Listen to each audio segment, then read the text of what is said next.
I got that for you, Mr. V. Kasi sinabi mo, mabango ang Easy Miyake. Easy Miyake. Ito yung pabango ko nun, kaya lang yung flat. Tingnan natin.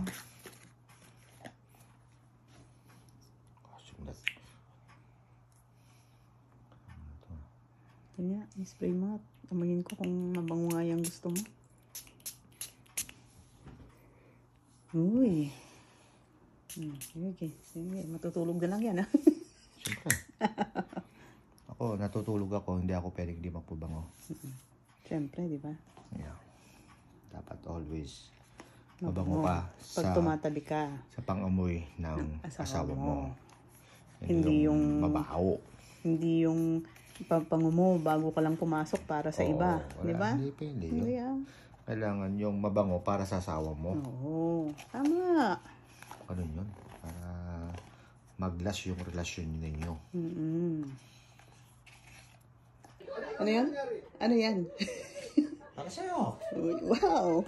Meron siyang present sa akin. Coco Chanel. Thank you so much.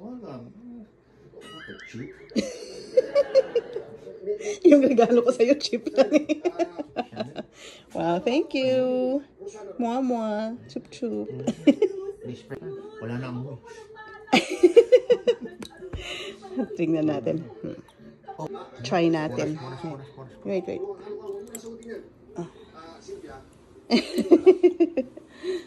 Let's try it.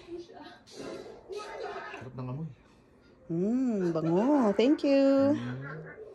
Bango, Mr. V, ah. Of course. Of course.